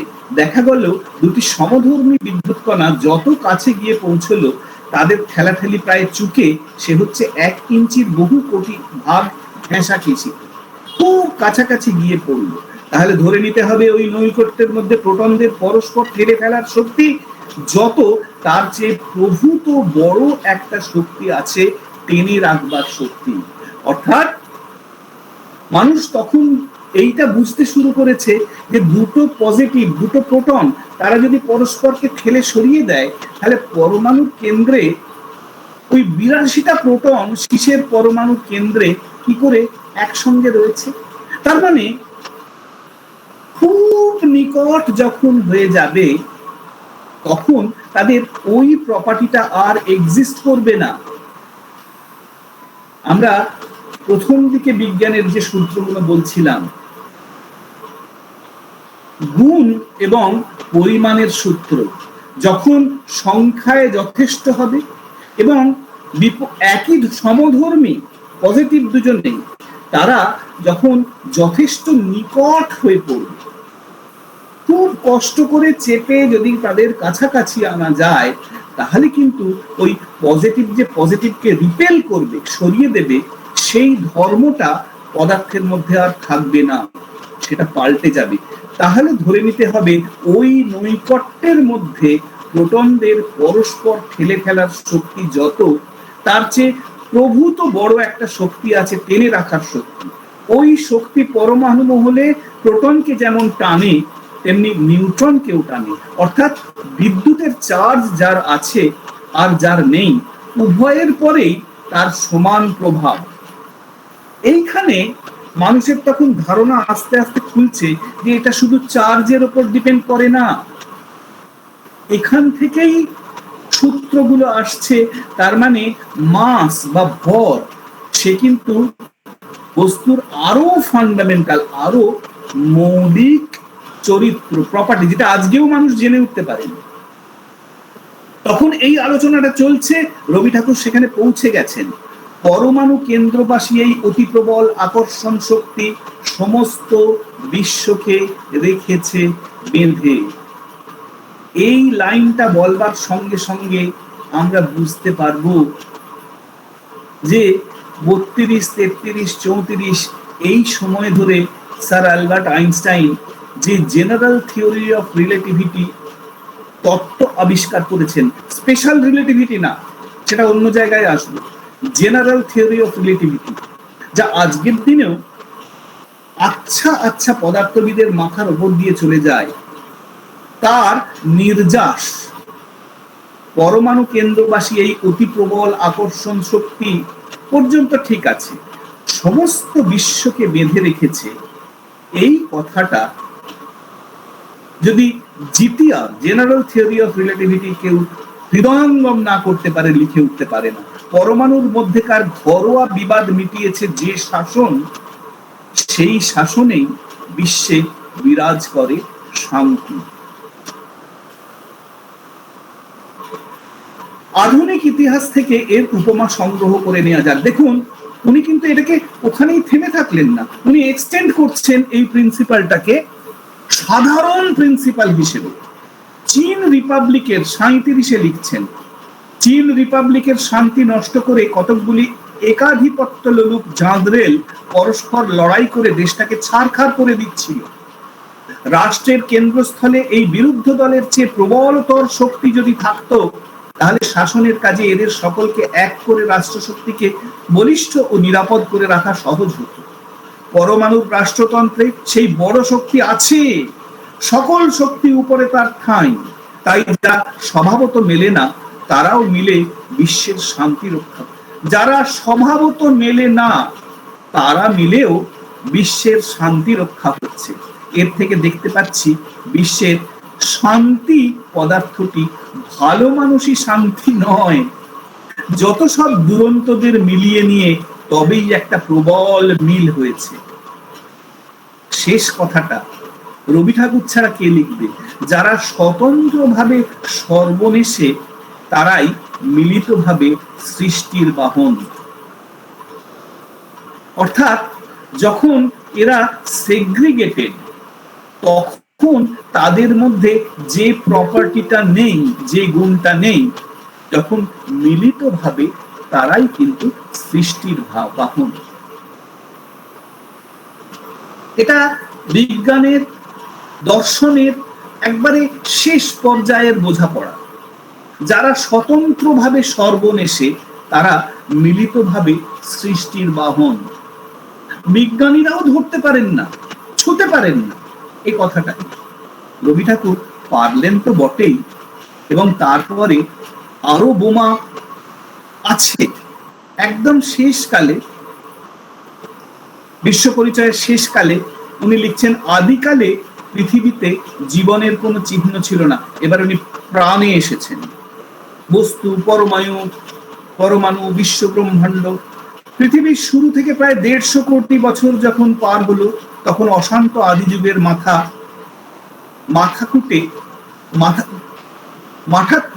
কুটে নেওয়া থেমেছে। এমন সময়ে সৃষ্টির সব থেকে আশ্চর্য ঘটনা ঘটে গেল। কেমন করে, কোথা থেকে প্রাণের, তারপরে ক্রমশ মনের উদ্ভব হলো, তার ঠিকানা কিন্তু আমি জানি না। এই বিরাট জীবনহীনতার মধ্যে দেখা দিল, দেখা দিল প্রাণ, আর তার সঙ্গে মন। মানে শুধু বস্তুগত পৃথিবীর মধ্যেই প্রাণের উদ্ভব। কখনো উনি অতি প্রাকৃত কোনো কিছুর কথা সারা জীবনেও স্বীকার করেন। যদি কারোর মনে হয়ে থাকে সেটা ভুল, কারণ উনি অনেক কম বয়স থেকে ওনার মনে এই দোদুল্যতা ছিল। উনি প্রকৃতিকে বিশাল জায়গায় ঠাঁই দিয়েছেন, কিন্তু অতি প্রকৃতিকে নয়। এখানে এসে বলছেন, 37-এ এসে বলছেন, আর বছর 5 আছেন, এই বিরাট জীবনহীনতার মধ্যে দেখা দিল প্রাণ, আর তার সঙ্গে মন। এদের পূর্ববর্তী পদার্থ রাশির সঙ্গে এদের কোনো মিল নেই, কমপ্লিটলি নতুন প্রপার্টি, কিন্তু তারা বিশেষভাবে সম্মিলিত হয়েছে বলেই তার মধ্যে এই প্রপার্টিটা তৈরি হয়েছে। প্রত্যেক কোষটি সম্পূর্ণ এবং স্বতন্ত্র। তাদের প্রত্যেকের নিজের ভিতরেই একটা আশ্চর্য শক্তি আছে, যাতে করে বাইরে থেকে খাদ্য নিয়ে পুষ্টি, অনাবশ্যককে ত্যাগ এবং নিজেকে বহুগুণ করতে পারে। এই বহুগুণিত করার শক্তি দ্বারা ক্ষয়ের ভিতর দিয়ে, মৃত্যুর ভিতর দিয়ে প্রাণের দ্বারা প্রবাহিত হয়েছে। এই জীবাণুকোষ প্রাণলোকে প্রথমে একলা হয়ে দেখা দিয়েছে, তারপরে এরা যত সংঘবদ্ধ হতে থাকলো, তত জীবজগতের উৎকর্ষ ও বৈচিত্র্য ঘটতে লাগলো। বংশাবলীর ভিতর দিয়ে এই দেহজগৎ একটি প্রবাহ সৃষ্টি করে নতুন নতুন রূপের মধ্যে দিয়ে অগ্রসর হয়ে চলেছে। আমরা এতকাল নক্ষত্রলোক, সূর্যলোকের কথা আলোচনা করে এসেছি, তার চেয়ে বহুগুণ বেশি আশ্চর্য এই প্রাণলোক। উদ্দাম তেজকে শান্ত করে দিয়ে ক্ষুদ্রায়তন গ্রহরূপে পৃথিবী যে অনতি ক্ষুদ্র পরিণতি লাভ করেছে, সেই অবস্থাতেই প্রাণ, দেখুন প্রাণের লাইফ, স্পন্দন, তার একদম বস্তু ভিত্তিটা উনি তৈরি করে দিলেন, এবং তার সহচর মনের আবির্ভাব সম্ভবপর হয়েছে। এ কথা যখন চিন্তা করি, তখন স্বীকার করতেই হবে, জগতে এই পরিণতি শ্রেষ্ঠ পরিণতি। পৃথিবীতে প্রাণ হলো বস্তুর সর্বোৎকৃষ্ট পরিণতি। বস্তুর এর থেকে উন্নততর পরিণতি আর কোনো কিছুই ভাবতে পারা যায় না। উনি যখন বিশ্ব পরিচয় এইখানে শেষ করলেন 37, আজকে আরো 16 বছর বাকি।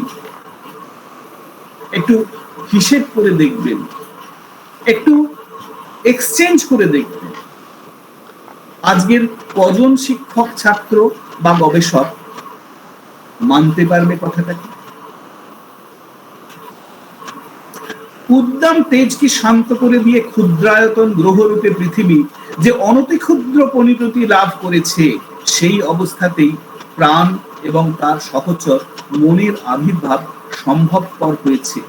এ কথা যখন চিন্তা করি, তখন স্বীকার করতেই হবে, জগতে এই পরিণতি শ্রেষ্ঠ পরিণতি। আমরা একটু অন্য জায়গায় চলে যাব, খুব কম সময় নেব, বেশি না। আমরা একটা কাব্যগ্রন্থের কথা বলেছি, শেষের কবিতা। কিভাবে উনি এইরকম একটা কাব্যেও মাঝে মাঝে নিয়ে এসেছেন ওনার বিজ্ঞান চিন্তার ঝলক। আমরা সবাই জানি, হয়তো অনেকের মুখস্থ বলে যেতে পারবেন, ফজলি আম ফুরোলে বলবো না আনো ফজলি তর আম, বলবো নতুন বাজার থেকে বড় দেখে আটা নিয়ে এসো তো, ডাব নারকেলের মেয়াদ অল্প মেয়াদ, সে মেয়াদ রসের মেয়াদ, ঝুনো নারকোলের মেয়াদ বেশি শ্বাসের মেয়াদ। উনি এই যে নেগেশন অফ, অর্থাৎ আমার মেটেরিয়াল ওয়ার্ল্ডেও আমি যা পেতে পারি সেটা কিন্তু এক জায়গায় নিত্য নয়, তার একটা ক্রমাগত ইভলিউশন হবে। পুরো এই লেখাটায় বারবার এই কথা বলেছেন উনি। যেমন এক জায়গায় বলেছেন তো 5 বছর পূর্বেকার ভালো লাগা 5 বছর পরেও যদি এক জায়গায় খাড়া দাঁড়িয়ে থাকে তাহলে বুঝতে হবে বেচারা জানতে পারেনি কখন সে মরে গেছে। লাইফ সেটা কি বারবার ব্যাখ্যা করতে গিয়ে বলেছেন এটা কিন্তু এক জায়গায় স্থিত নয়। বলা, তার বাচনভঙ্গি, তার প্রেক্ষিত, এগুলোতে আমরা মোহিত হয়ে যাই, কিন্তু তার ভেতর থেকে বারে ভারে উনি কিন্তু আঘাত দিয়ে যাচ্ছেন তোমার মানুষকে, তোমার মনকে, তোমার চিন্তনকে বিজ্ঞান ভিত্তিতে নিয়ে যেতেই হবে, নইলে এর আভাসটুকু পেলে, এর ভাবটুকু পেলে, এর বস্তু তোমার কাছে পৌঁছলো না। অসাধারণ একটা লাইন। যখন ওই লাবণ্যের মাসির সঙ্গে প্রথম পরিচয়, এক জায়গায় বলছেন, মাসিমা আমার মনে একটা স্বকীয় স্পেসিফিক গ্র্যাভিটি আছে, তারই গুণে আমার হৃদয়ের ভারী কথাগুলো মুখে হালকা হয়ে বেশি ভেসে ওঠে, তাই বলে তার ওজন কমে না। কজন 1927 সালে কটা মানুষ এটা ভাবতে পারে যে একটা বাস্তবিক property, universal property, specific gravity of a medium, সে বস্তুর মানে যে কোনো ভারী জিনিসকে সে আপাতভাবে হালকা করে দিতে পারে, জলের মধ্যে তাকে ভাসিয়ে দিতে পারে, কিন্তু যখন সে ভাসছে সে ভেসে থাকছে ঠিকই, কিন্তু তার মধ্যে তার কি ওজনটা কমে গেছে? তার ওজনটা ওজনই হয়ে রয়েছে।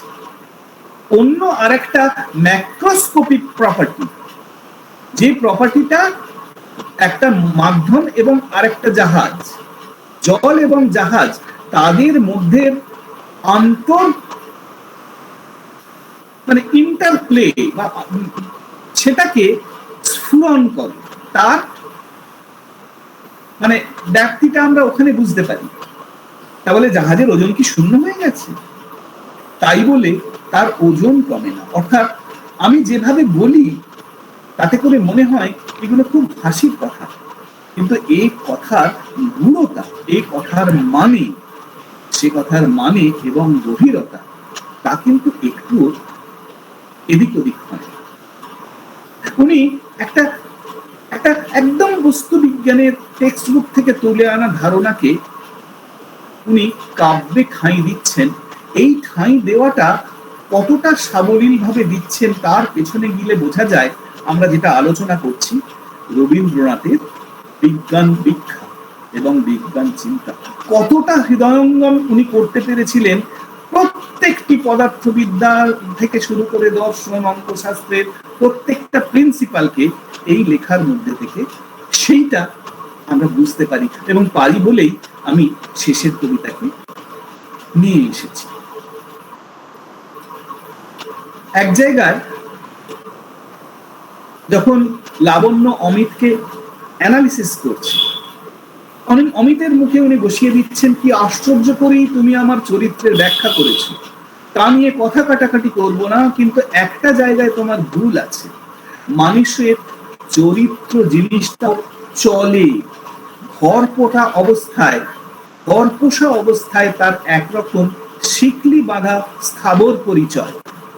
একদিন ভাগ্যে হঠাৎ এক খায়ে তার শিকলি যদি কাটে, সে ছুট দেবে অরণ্যে, তখন তার আর এক মূর্তি। এইটাকে যদি পেছনের বিজ্ঞান চিন্তাটা আপনি ভালো ভাবতে চেষ্টা করেন, তাহলে আপনি বুঝবেন যে 1925 সালের theory of relativity, special theory of relativity আইনস্টাইনের উনি মুখস্থ করে ফেলেছেন। কি বলছেন না, ঘরে যখন বসে আছে তখন তার যা চরিত্র, আর সে যখন দৌড়ে বেড়ায় শিকলি কেটে, তখন তার চরিত্র আলাদা। একটু মনে রাখুন এই কথাটা। এরপরে আমি আরেকটু এগিয়ে চলে যাব।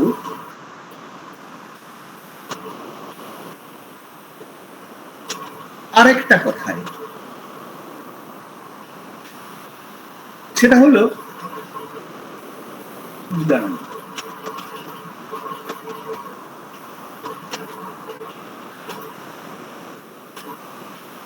ও আচ্ছা, সেটা হচ্ছে যখন উনি অমিত রায়ের সঙ্গে আর ওই লাবণ্যর মাসিমার কথোপকথন করাচ্ছেন, সেখানে এক জায়গায় বলাচ্ছেন, কর্তামা সে অত্যাচারের ক্ষেত্র আছে, কিন্তু স্বভাবের ওই না, লাবণ্যর সঙ্গে আর তার কর্তামার আলোচনা করাচ্ছেন, স্বভাবের উপর পীড়ন সয় না।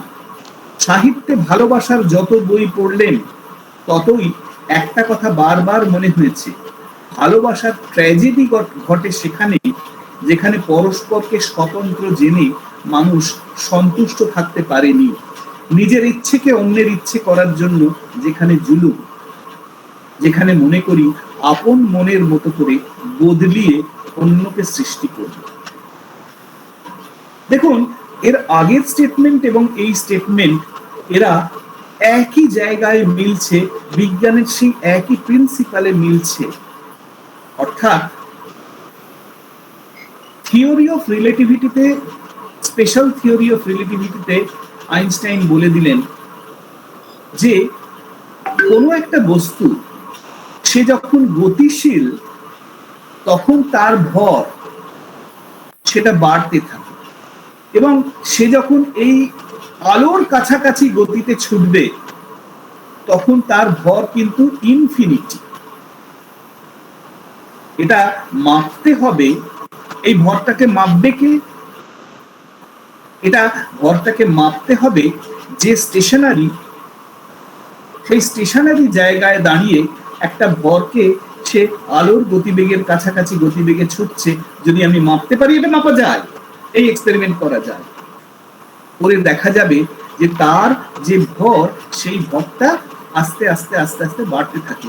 আলোর গতিবেগের 20% গতিবেগ নিয়ে যদি কোনো বস্তু মুভ করে, তাহলে তার ভর, তার রেস্ট, স্থায়ী মানে স্থিত অবস্থায় তার ভরের 6 গুণ বৃদ্ধি পায়। এইটা উনি এখানে প্রয়োগ করলেন।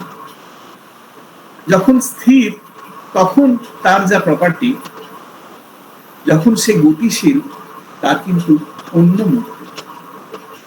এবং এটা মানুষের স্বভাবের ক্ষেত্রেও উনি ওই বিজ্ঞানের প্রিন্সিপালটা লাগিয়ে দিলেন, এবং দেখা গেছে, বারবার দেখা গেছে যে এটা সত্য ছাড়া আর কিছু নয়।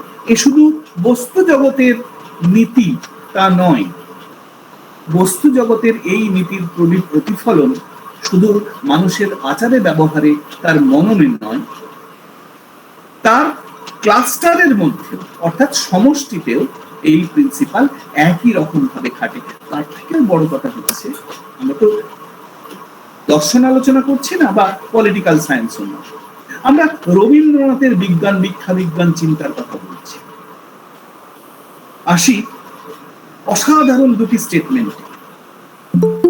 শেষের দিকে এক জায়গায় উনি বলছেন, মানুষের ইতিহাসটা এই রকম, তাকে দেখে মনে হয় ধারাবাহিক, কিন্তু আসলে সে আকস্মিকের গাঁথা মালা। সৃষ্টির গতি চলে সেই আকস্মিকের ধাক্কায় ধাক্কায়, ধমকে ধমকে, যুগের পর যুগ এগিয়ে চলে ঝাঁপ তালের লয়। 8:21 হয়েছে, আমি আর বিশ্ব পরিচয়ে পরমাণু এবং বস্তুর যে বাস্তবিক অবস্থানের ব্যাখ্যা উনি ওখানে তুলে ধরেছেন, তার মধ্যে যাব না, কিন্তু কি তুলে ধরেছেন সে কথাটা বলব। 1937-এ যেটা বোঝা হয়ে গেছে বিজ্ঞানীদের, সব মানুষের না, সেটা হচ্ছে বস্তুর ইতিহাসটা কিন্তু কন্টিনিউয়াম নয়, কন্টিনিউইটি নেই সেখানে, সব ডিসক্রিট। কেন্দ্রে আছে যারা, তারা একে অপরের সঙ্গে গেঁদ বাঁধা নেই, তাদের নির্দিষ্ট জায়গায় তারা অবস্থান করছে পরস্পরের তুলনায়। তার চারপাশে যে ইলেকট্রন ঘুরে চলেছে তারা আছে একটা ছোট কক্ষপথে, পরের জনরা বড় কক্ষপথে। এর মধ্যে হয় এখানে থাকবে নয় এখানে থাকবে, হয় এখানে থাকবে নয় এখানে থাকবে, মাঝখানে থাকতে পারবে না। অর্থাৎ তাদের ব্যবহারে, তাদের অবস্থিতিতে, তাদের মানে কি বলবো, নিজেকে শান্তিতে বিরাজ করার ক্ষেত্রে কন্টিনিউইটি বলে কোনো জিনিস নেই। যা আছে তা কিন্তু ডিসক্রিটনেস। সারা পৃথিবীটা ভাঙতে ভাঙতে ভাঙতে ভাঙতে শেষ পর্যায়ে যদি যাওয়া যায় তাহলে দেখা যাবে যে এই পৃথিবীটা ডিসক্রিট, অর্থাৎ উনি যারা বলেছেন তার থেকে ভালো করে তো বলতে পারি না, আসলে সে আকস্মিকের গাঁথা মালা। সৃষ্টির গতি চলে সেই আকস্মিকের ধাক্কায় ধাক্কায়, ধমকে ধমকে, যুগের পর যুগ এগিয়ে যায় ঝাঁপ তালের লয়ে।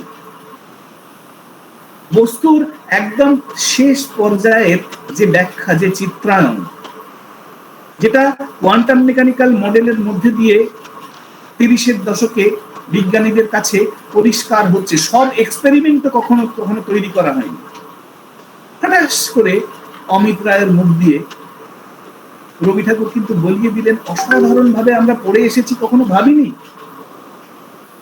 আমাদের মনে হয়েছে আহ কি দারুণ দিল, এর বেশি কিছু না। কিন্তু বিশ্ব পরিচয়ে যখন উনি সত্যেন বোসকে চিঠিটা লিখলেন, ওটা যখন পড়লাম তখন বুঝলাম কি অসম্ভব পরিশ্রম, ধীশক্তি এবং তাকে সাহিত্যে রূপায়ণ। আর আমাদের কাছে যা এনে দিয়েছেন তা শুধু সাহিত্য নয়, তা একদম সারা পৃথিবী একটা খুব সাধারণ চিন্তা কল্প। শেষ করব একটা লাইন দিয়ে। যখন লাবণ্যের সঙ্গে অমিতের প্রথম পরিচয়, অমিত চায় লাবণ্যকে অমিত বাবু যেন না বলে, তার নাম ধরে ডাকুন। সেখানে লাবণ্যকে বোঝাতে গিয়ে বলছে যে তুমি আমার নামটা ছোট করে দাও, তাহলে এটা হবে দ্রুতগামী। এটাও একটা মানে সাইন্টিফিক প্রিন্সিপাল। যদি তার ভরটাকে কমিয়ে দেয় তাহলে সেটা দ্রুতগামী। লাবণ্য সেটা মানতে রাজি না।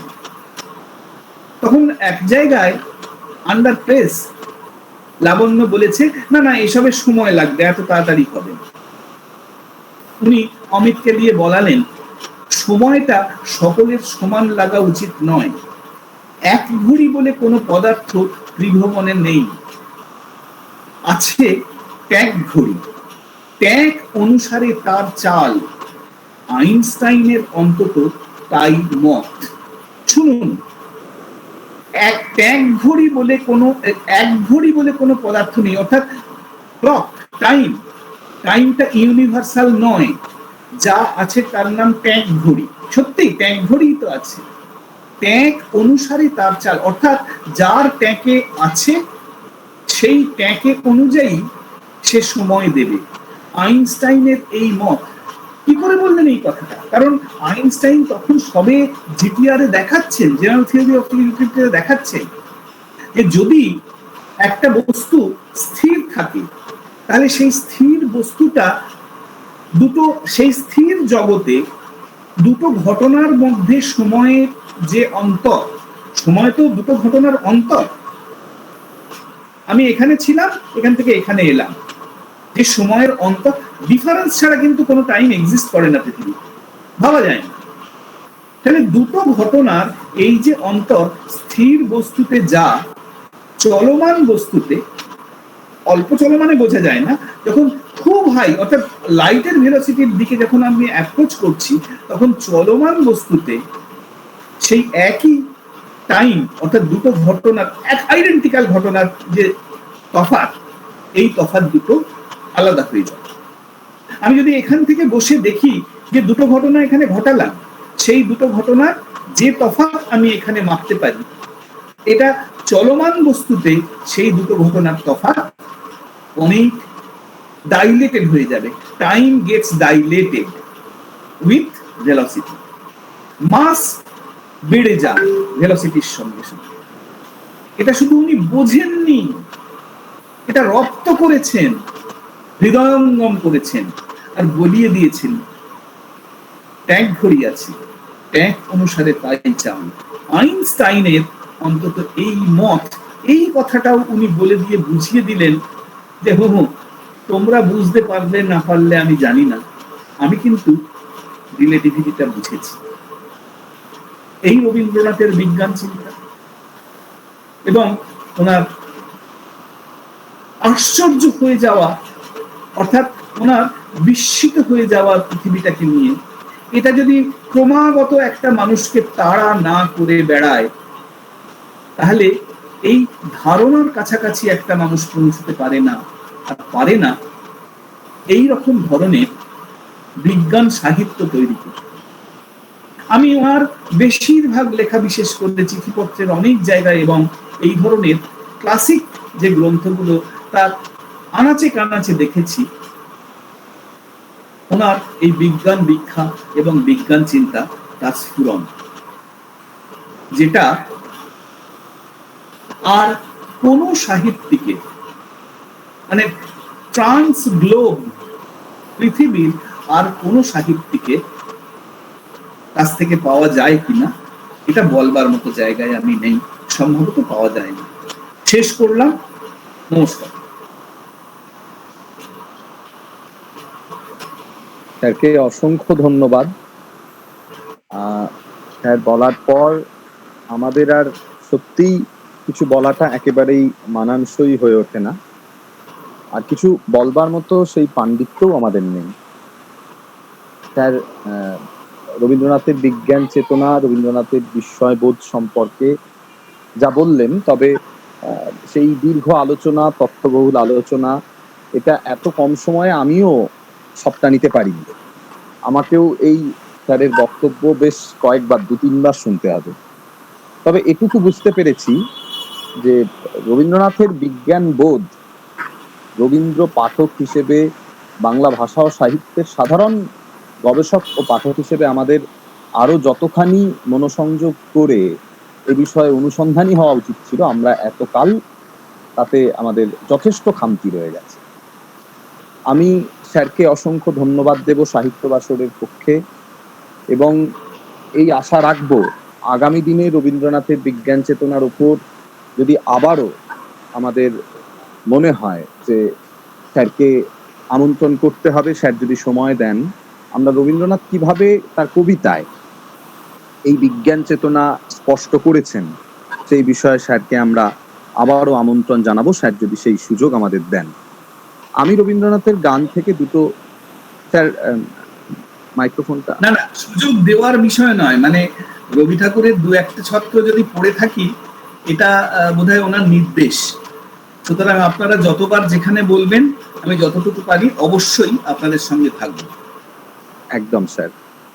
আমি সাধারণ একজন পাঠক হিসেবে রবীন্দ্রনাথ পড়তে গিয়ে যখন দেখেছি রবীন্দ্রনাথ বলেন সত্য তাই যা চির পুরাতন এবং তার সঙ্গে যা চির নূতন। রবীন্দ্রনাথ যখন বলেন যে সেই সত্যকেই আমাদেরকে তুলে ধরতে হবে, একজন সাহিত্যিকের, একজন শিল্পীর এইটিই হচ্ছে কাজ প্রধানতম, সে সত্যকে আঁকবে, সে সত্যকে তুলে ধরবে।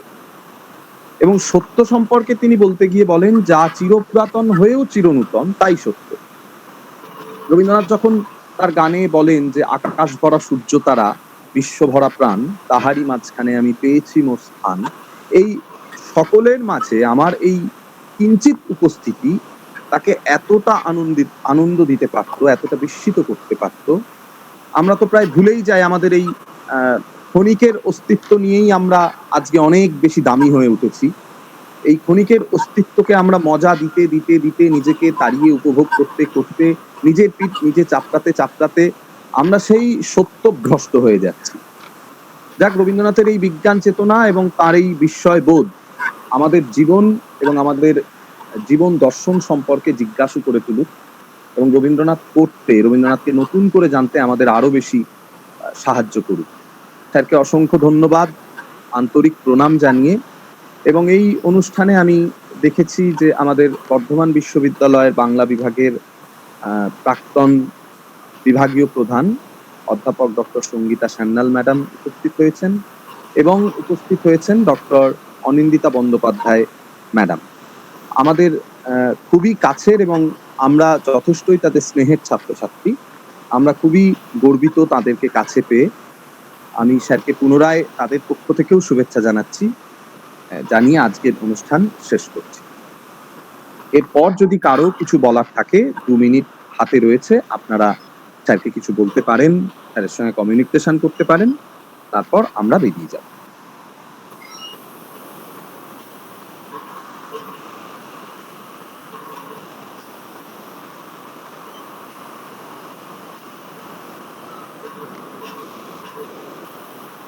মনে হয় রাত তো অনেক হয়েছে, আর দীর্ঘ বক্তৃতা। অমিত বাবু, আমরা বোধহয় এখানেই শেষ করতে পারি। আচ্ছা, বেশ স্যার, বেশ বেশ, ধন্যবাদ। ধন্যবাদ। উজ্জ্বল দা, খুব ভালো লেগেছে। হ্যাঁ সঙ্গীতা, হ্যাঁ সত্যি একটা নতুন দিকের, মানে আমাদের বিশেষ করে সাহিত্যের ছাত্ররা যারা নতুন দিক, নতুন ভাবনা ভাবতে শিখছে, এটা ভালো লেগেছে আমার। হ্যাঁ, আর আপনিও চমৎকার সহজভাবে বুঝিয়ে দিয়েছেন কঠিন বিজ্ঞানকে, ভালো লেগেছে। ঠিক আছে, ডাকে সাড়া দিয়েছেন, ভালো থাকবেন। না না, নিশ্চয়ই নিশ্চয়ই। আচ্ছা, হ্যাঁ নমস্কার, শেষ করি।